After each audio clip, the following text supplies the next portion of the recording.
Welcome or welcome back to Afropean Monika. Today I would like to talk about what it is like to return to Nigeria, return in quotes, when you have never been there and yet you have roots, Nigerian roots. I've been talking about it since February. Most of the comments that I get on these videos are very positive, and thank you so much for them. I appreciate that.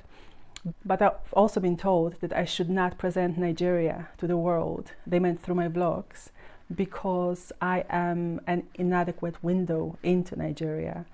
And I'm just a first timer. So I want to talk about that. First, I would like to reference Chinua Achebe and when he spoke about the balance of stories, right?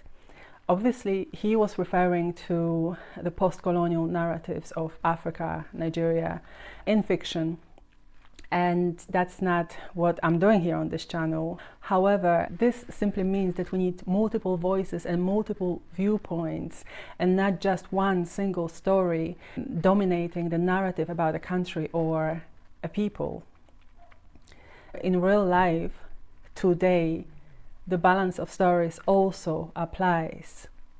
So I'm referencing the balance of stories that Chinua Achebe spoke about because my narrative of Nigeria is just that. It's my narrative. It is not the story of Nigeria, and I'm not presenting it as such. It is my story of Nigeria so far. As someone who came for the first time, someone who, yes, is Nigerian but had never been before, and someone who's open and willing to reconnect and understand and learn. I'm learning. I am not hiding that at all.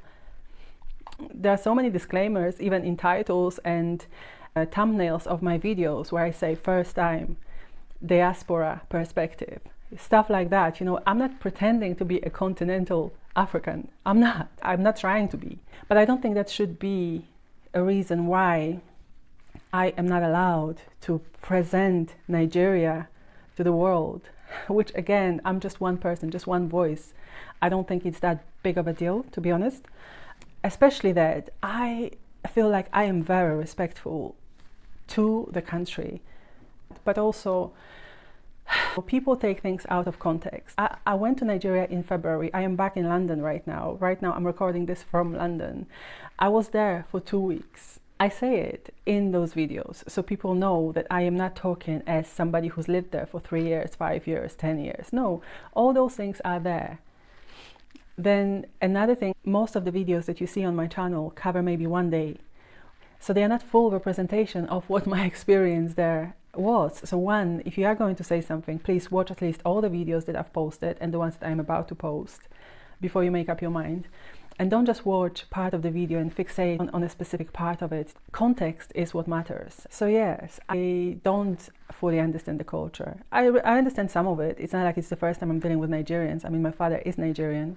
When I came to London, initially I stayed with my Nigerian family from my father's side. I stayed with his sister, who was a continental Nigerian before she came to the UK.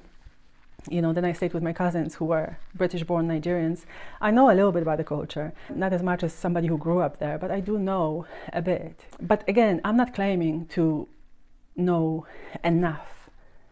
I am open to learning, but I also believe in sharing my story. That is exactly what I'm doing. I am sharing my story. I am sharing the first impressions. That is what I'm doing.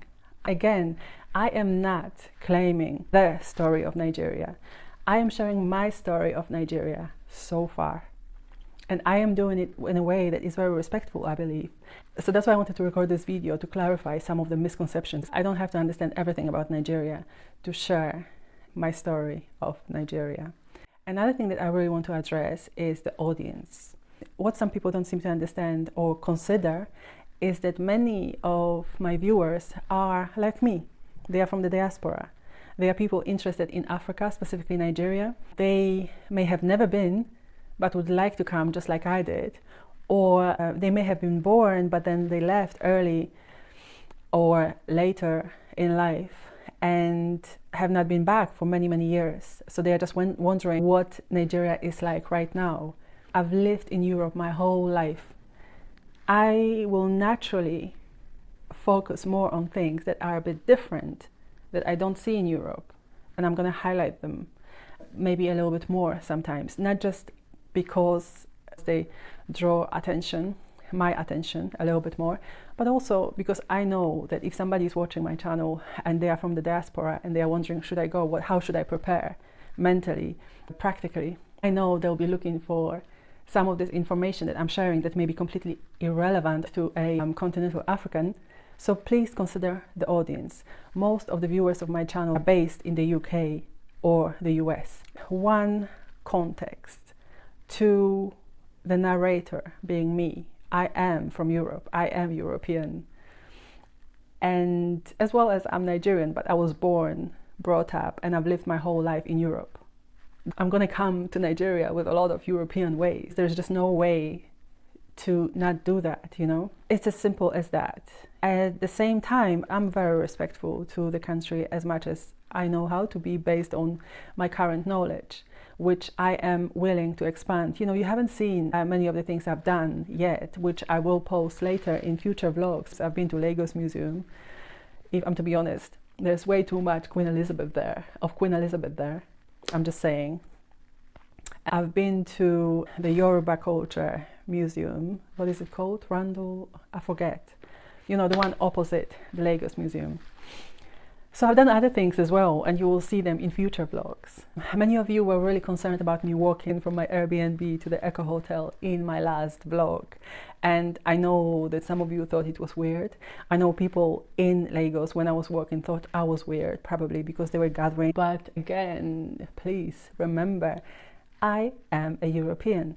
In Europe, it is not unusual to walk a short distance, like for instance from your house to an office or whatever.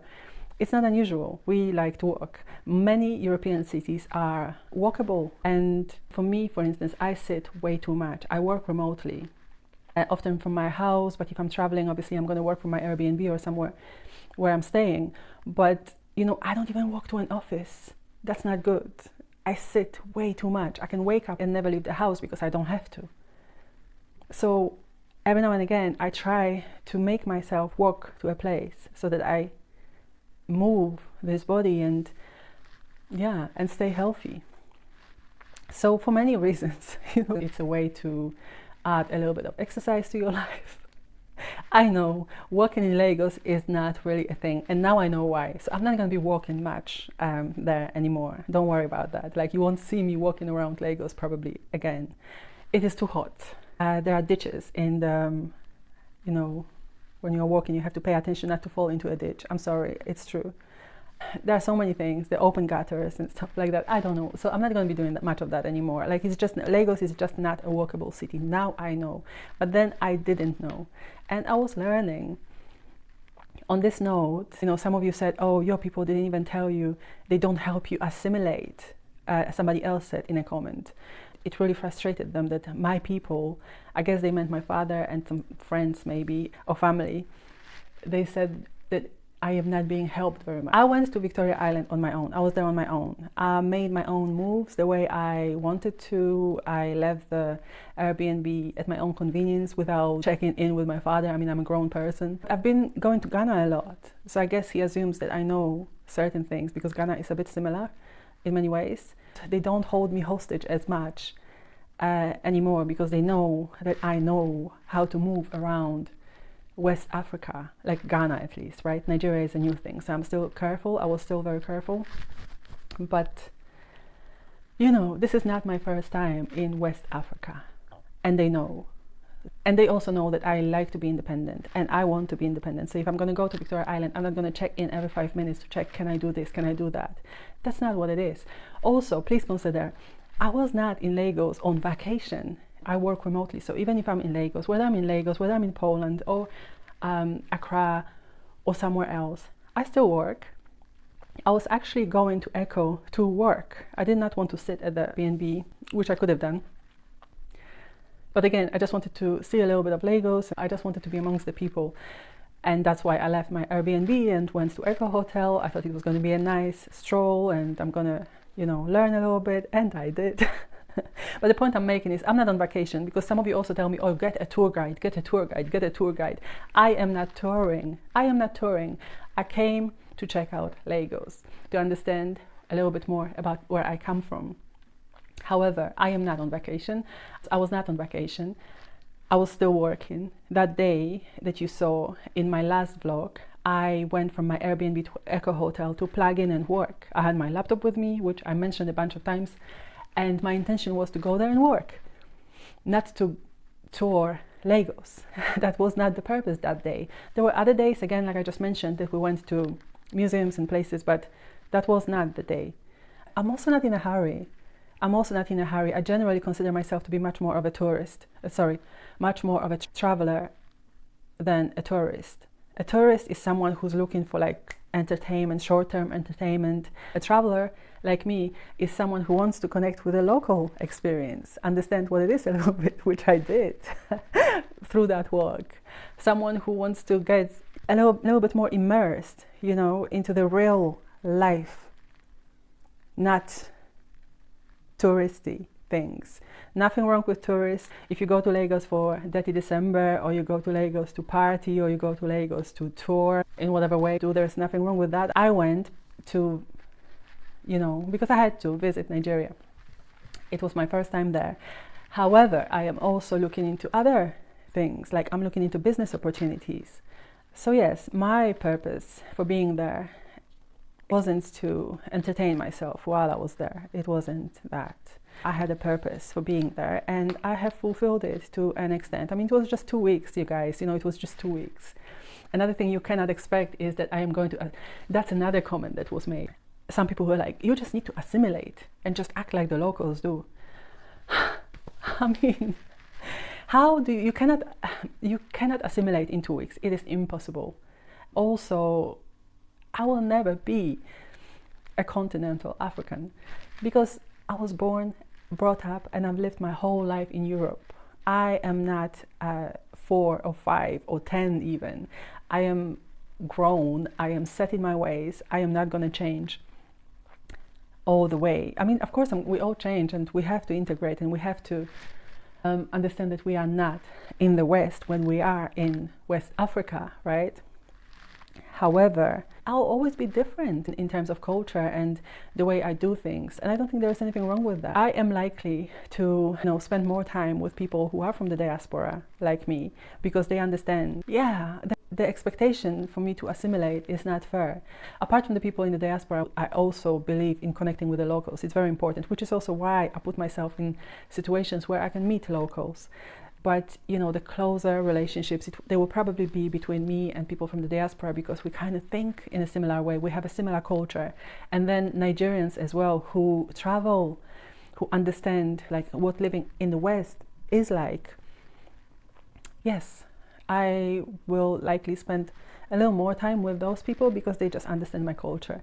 This isn't to say that anyone is better or worse than the other, because that's not how I look at things, but it's just, being with people you can relate to. So yes, please do not expect assimilation too soon. I'm back in London anyway. I was there just for 2 weeks. All in all, I just want to say that I think that my perspective, my lens, is as good as any other. It just talks to potentially a different audience, people who may have similar experiences to mine. And one other thing I would like to say is that I think I've already touched on. I'm not in a hurry to assimilate because this was my first time, but I have a long-term vision for my Nigerian story. I believe I'm going to be back, hopefully, to learn more, to maybe integrate a little bit more. I am very positive when it comes to my going back to Nigeria again. Not to live, at least not now, maybe one day, who knows, but just to keep going and coming. I look forward to that. As somebody from the diaspora, you will probably never fully assimilate. Maybe you will, but I know that I probably won't. I don't speak the language. I might try to learn it at some point, but I am not putting those unrealistic expectations on myself. I don't do that because I just think it's unfair. And I think it's unfair for you to expect that I assimilate after 2 weeks of being there. This whole balance of stories. I also want to say that even if you take the diaspora out of the equation, Nigeria is so diverse and unfortunately very unequal. For instance, the Nigeria of Sheikh Tinubu, the president's son, is not the same Nigeria that the community in Makoko experiences. Everybody knows this. So we really need balanced stories, because Nigeria is so many things, and that's all I'm trying to say. Lagos is not one thing, it is so many things. I really think it's really important for us to be balanced also in how we are telling, outside of different voices telling the story of Nigeria. I think also each story by each voice should be balanced.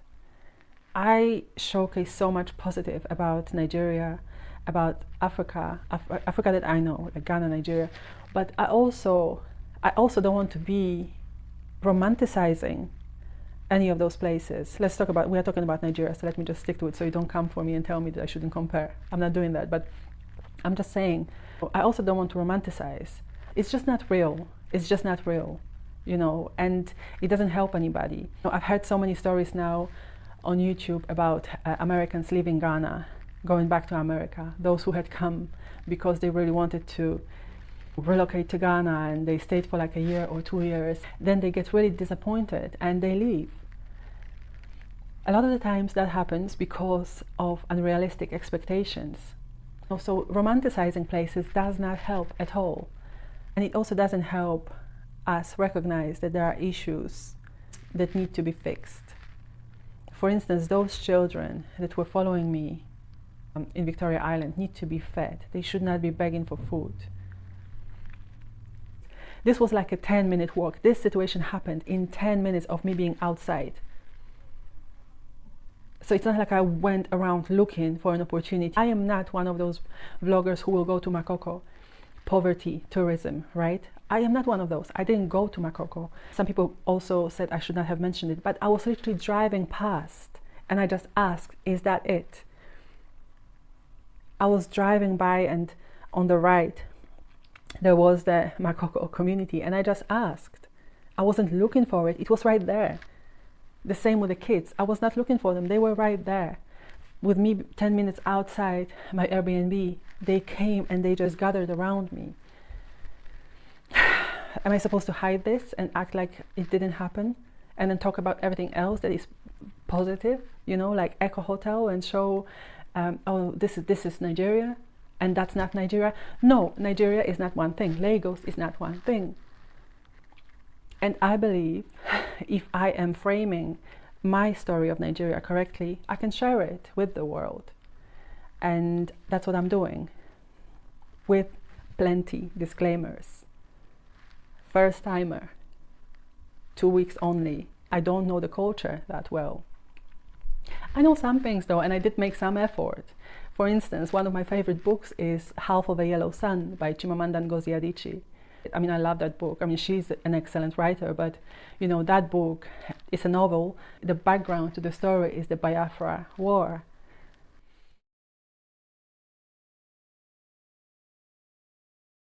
A few lines from my poem summarize my story pretty well. It's not a one place story. It's not I'm just African or I'm just European. I am both. And I don't just have one home. I have more than one home. So the lines that I'm referring to are, I'll find myself adopting multiple places, gathering the facets of me from all corners of my world into one. It is my world. It is my story. I am gathering a little from Nigeria, a little from Poland, a little from England, a little from other places that I've been to. And all that becomes my world. It's not going to be your world, it's not going to be somebody else's world, but maybe you will find a little bit of yourself in my story. Again, my viewpoint is one viewpoint. My lens is just one lens amongst many. So I feel like I am an adequate window into Nigeria. And I will do my very best to present it in a fair light and in a positive light more than anything else, because I feel positively about Nigeria. So to summarize, let me just say, yes, I'm Nigerian. but I am also a European. I am not trying to become less European while becoming more Nigerian. I'm happy with both of these identities. And yes, I am looking at Nigeria through the lens of all of my experiences.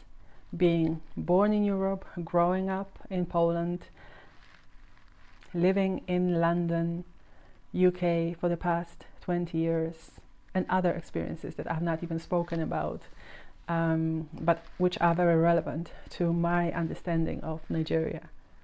I'm going to talk more about them in my book that I'm writing. If you are part of the diaspora, I would love to know if the way I'm narrating Nigeria through the vlogs and talks like this one, does it help? Are you encouraged to come and visit or discouraged? Do you feel like my videos are informative? They help you prepare? So yes, I hope I did not offend anyone this time. That's not my intention. I just want to share my story of Nigeria so far. So please stay tuned because again, there's so much more. I am back in London, but I have a lot of content from February, which I edit when I have the time. As soon as I have the time, I'm going to edit some of the other vlogs, and hopefully you will stop saying that I am an inadequate window into Nigeria. Okay, so let's remember the balance of stories. We need balance. Thank you for being here. I appreciate you. Gathering the facets of me from all corners of my world into one. Once more, I'll be smiling at the snowflakes and then basking in the scorching sun.